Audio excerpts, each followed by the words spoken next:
Well, you guys went to go see Scarface. All right. And, if you saw the Paid in Full movie, they're saying how that kind of like inspired everyone in The, Harlem.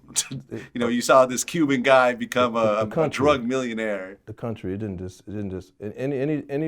Any person from the crack era can tell you that they was influenced by Scarface. Right. Well, that made you guys actually go to Miami. Again, we kids and we was ignorant as hell. We actually did. We saw the movie and we thought everything in it was real, and Right. we ventured off to Miami. Right. So you and your friends went to Miami Looking for Al Pacino. to buy cocaine without any sort of connections whatsoever. Without any A bunch of black kids in Miami. With a bunch of jury on and money. That's exactly what we did. And you guys actually managed to cop. We actually did. 3 kilos. Yes, we did. How hard was that process to actually get from nothing to 3 kilos?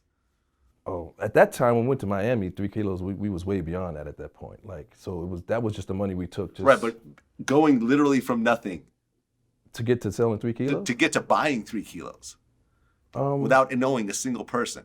Oh, you're talking about once we was in Miami? Yeah, exactly. Oh, well, we went with the intentions on it. What actually happened was there was a drought in New York at the time. And what a drought is where a shipment coming into the country may got caught. And the price of drugs would go from, we might have been paying 20 at the time to maybe 40 or double. For a kilo. If you're even able to get it. And okay. During that time, a drought had came about. And we probably had just saw the movie maybe, within the last couple of months or something or whatever. And I don't know who came up with the bright idea. It was probably a collective thing, and we just jumped on a plane with a bunch of money, our jury, and went down to Miami, and in hopes of finding a connect. Ironically, the guy that we bumped into was actually trying to set us up. And he had just kept taking us from place to place, but again, we was just so brazen and stupid that we just didn't think, we felt invincible. And that's the thing with money, and especially when you give money to adolescents.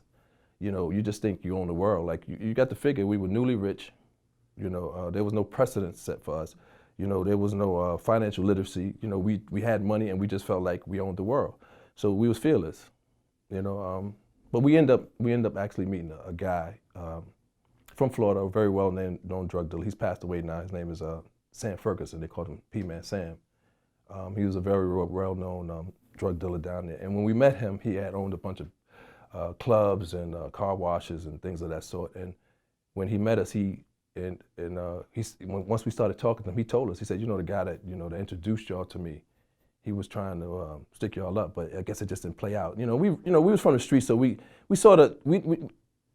just wasn't gonna just walk into just something foolish, you know what I mean? But anyway, he ends up legitimately introducing us to Sam, and from there, that's where a relationship came from. Right, and you actually bought the kilos, put them in your luggage on a plane, and just flew back. Yes, we did. The stupidest thing ever. Well, in retrospect. Yeah, well, at the time, all of the things that they have in play with at the airport now, it was none of that. There was nothing. There was no scanners. There was nothing. Right. Nothing. There was nothing. Like, it was a free fall. Right. Right, and I guess you try to keep that Miami business going, but it was just treacherous trying to get these. Well, actually, it wasn't. Back. Actually, it wasn't, because again, what supports a lot of the ideals that we did, we was just ignorant. So we would get it, jump on a plane, and at some point, because we was going back and forth to DC, people started getting caught on the plane in DC. Mm-hmm. So just because of that experience, it made us reluctant now to start getting on a plane from Miami. So then all we did, instead of getting on a plane, we just now started getting on a train. Right. But then people were getting caught on the train as well. At some point, yeah. The police back then seemed like they always was a couple of steps behind whatever was going on.